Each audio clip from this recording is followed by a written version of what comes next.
আমি ইঞ্জিনিয়ার রহমতুল্লাহ আপনাদের সবাইকে স্বাগতম জানাচ্ছি। এখন আমাদের আলোচনায় থাকছে ঢাকা স্টক এক্সচেঞ্জের ব্রড ইন্ডেক্স ডিএসসি এক্স। তো আগে আমরা যতটুকু বলেছি এবং প্রমাণ করেছি নানাভাবে আমাদের মার্কেট স্ট্রংটা অত্যন্ত শক্তিশালী, এবং এই শক্তিশালী স্ট্রং ট্রেন্ডের মধ্যেই পুলব্যাক হচ্ছে, কারেকশন হচ্ছে, এবং আমরা বলেছিলাম যে কারেকশানের মেয়াদ হবে 3 থেকে 5 দিন, এবং 5 দিনের বেশি কারেকশানের মেয়াদ হলে পরে সমস্যার সৃষ্টি হইতে পারে। এই পর্যন্ত কথা হয়েছিল। আমাদের মার্কেট ট্রেন্ড যে খুব শক্তিশালী সেটা আমরা বুঝতে পারি যে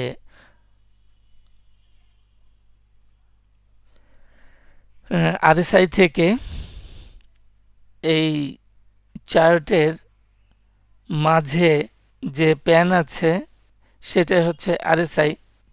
এই আরএসআই থেকে আমরা দেখি যে 2022 সালে, 2023 সালে, 2024 সালে দুইবার, 2025 সালে অগাস্ট বিপ্লবের পরে মার্কেট ইন্ডেক্সের আরএসআই কখনোই আমাদের রেজিস্ট্যান্স জোনকে অতিক্রম করতে পারে নাই। এর আগে 2022, 2023, 2024-এ দুইবার, 2025-এ নানাভাবে ট্রাই করেছে, কিন্তু আরএসআই কখনোই আমাদের যে রেজিস্ট্যান্স জোন আছে 50 to 60 সেটাকে অতিক্রম করতে পারে নাই। এই প্রথম 2025 এর জুলাইতে আরএসআই তার যে রেজিস্ট্যান্স জোন আছে 50 থেকে 60 পর্যন্ত, সেই রেজিস্ট্যান্স জোনটাকে অতিক্রম করেছে।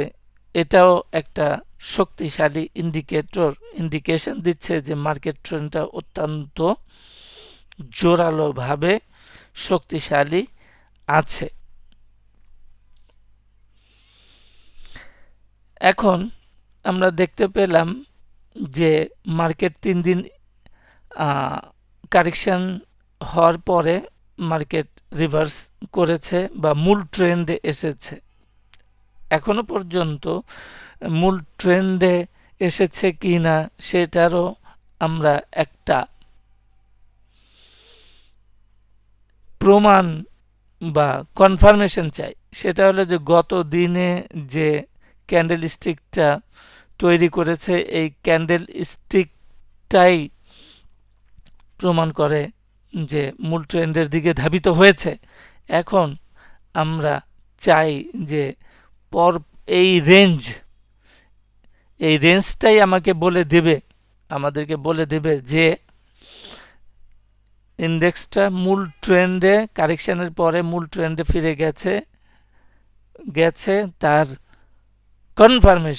কনফার্মেশন হলো যে আমাদের এখন একটা ক্যান্ডেল দরকার, যে ক্যান্ডেলটা এই রেঞ্জটাকে ব্রেক আউট করবে, এবং পরের ক্যান্ডেলটা কনফার্মেশন দেবে, সেকেন্ড গ্রিন ক্যান্ডেল কনফার্মেশন দেবে যে হ্যাঁ, মার্কেট ইন্ডেক্স আগের যে মূল ট্রেন্ডটা শুরু হয়েছিল 29শে মে থেকে সেই মূল ট্রেন্ডে ফিরে এসেছে।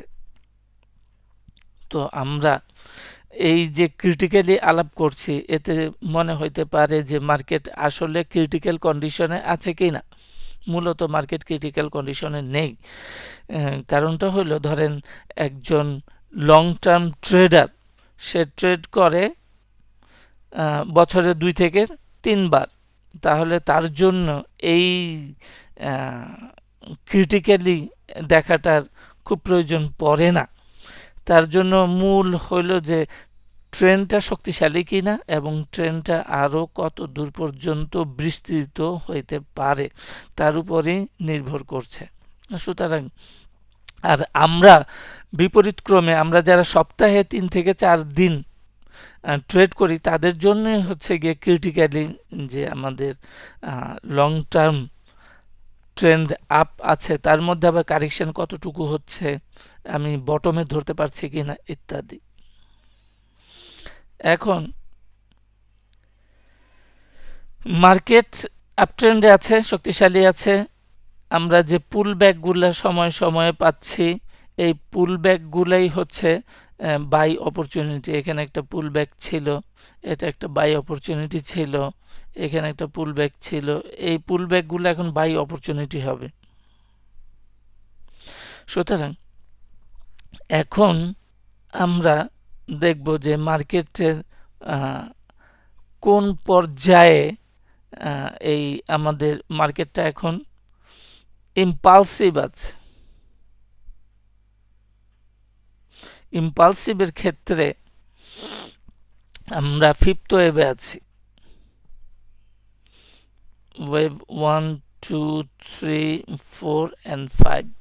তাহলে এই পঞ্চম ওয়েভে কতটুকু যেতে পারে সেটা আমরা একটু দেখতে চাই। আমরা পরিষ্কার একটা চার্টেই থাকি, তাহলে সাধারণত যে ওয়েভ 1 যেটা আছে 1-এর সমানই হয় আমাদের ফিফথ ওয়েভটা। তাহলে সেই ক্ষেত্রে আমাদের 100% ফিবোনাসি লেভেলেই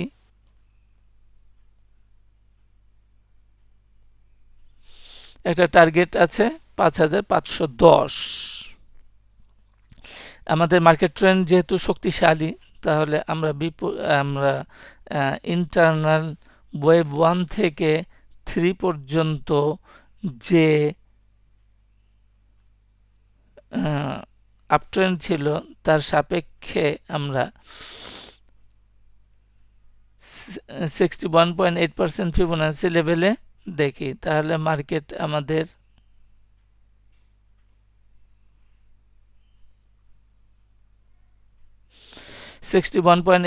ফিবোনাসি লেভেলে প্রায় 5800 পর্যন্ত চলে যেতে পারে। তাহলে আমাদের কাছাকাছি আছে 5510 এবং এইটার যেহেতু শক্তি ট্রেন্ডের আছে সেইটার জন্যে আমরা 5800 পর্যন্ত রাখতে পারি। এখন আমরা একটু ভলিউম এর দিকে তাকাই। ভলিউমের দিকে তাকাইলে পরে দেখা যাবে যে আমাদের ওয়েভ 3-তে এটা ওয়েভ 3 আমরা বলেছি একটু আগে।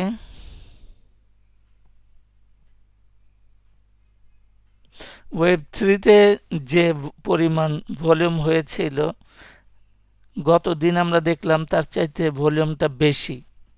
তো এই ভলিউম বেশি থাকলে পরে বোঝা যাবে যে মার্কেটের গতি আরও বেশি হইতে পারে, অর্থাৎ সেই ক্ষেত্রে আমরা এক্সটেনশন ওয়েভের এক্সটেনশন হইতে পারে। তাহলে সেক্ষেত্রে ফিফথ ওয়েভ এক্সটেনশন হবে কি না তার একটা দিক নির্দেশনা হচ্ছে তার ভলিউম। ভলিউম যদি ক্রমান্বয়ে ওয়েভ 3-র উপরে থাকে আমরা অ্যাভারেজ লাইনের মাধ্যমে সেটা ট্র্যাক করতে পারি।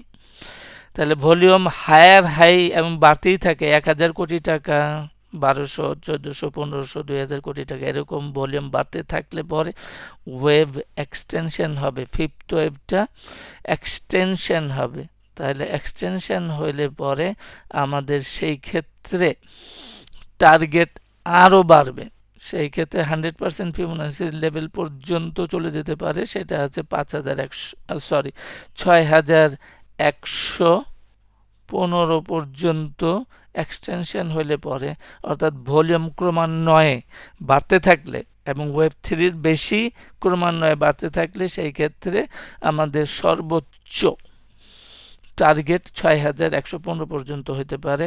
অন্যথায় আমাদের এর আগের একটা টার্গেট হচ্ছে 61.8% ফিবোনাসি লেভেলে 5800 এত।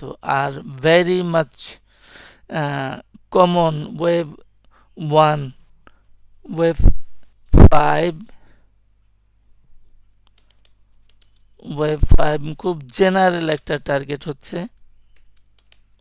ওয়েভ 1 সমান 100% ফিবোনাসি লেভেলে 5510। এই তিনটা ধারা। তাহলে আমাদের মূল বিষয়টা আজকে দুইটা ইস্যু থাকলো। একটা হলো যে আরএসআই যে জোন ছিল, আরএসআই এর যে জোন ছিল সেই জোনটাকে সে অতিক্রম করেছে একটা। আর দ্বিতীয় হইল যে আমরা ভলিউমটাকে খুব ভালোভাবে দেখব, যাতে করে ফিফথ ওয়েভের ভলিউমটা ক্রমান্বয়ে বাড়তে থাকলে আমাদের টার্গেট যে দুইটা আপারে দিলাম 5800 একটা, আর এটা হলো 5115 পর্যন্ত চলে যেতে পারে এবং এইটাই সর্বশেষ লেভেল। আর একটা বিষয় আমাদের ভালো করে বুঝতে হবে, সেটা হলো যে আমাদের 29শে মে থেকে যে ট্রেন্ডটা শুরু হলো, এই ট্রেন্ডের একটা পর্যায়ে শেষ হয়ে যাবে। এটা হলো ফিফথ ওয়েভ। ফিফথ ওয়েভের সমাপ্তির সাথে 29শে মে থেকে যে ট্রেন্ডটার সূত্রপাত হয়েছে, সেই ট্রেন্ডটার একটা প্রথম পর্যায়ে সমাপ্তি ঘটবে এবং তারপরে মার্কেট কারেকশন যাবে। মার্কেট কারেকশনের পরে পরবর্তীতে আবার দ্বিতীয় পর্যায়ের ট্রেন্ড বুলিশ থাকবে। তো আমাদের জেনারেল একটা নিয়ম হচ্ছে যে গোড়াতে বা শুরুতে যদি 5টা ওয়েভ থাকে তাহলে ভবিষ্যৎ ভালো। তো আজকে এই পর্যন্তই। সাথে থাকার জন্য সবাইকে ধন্যবাদ।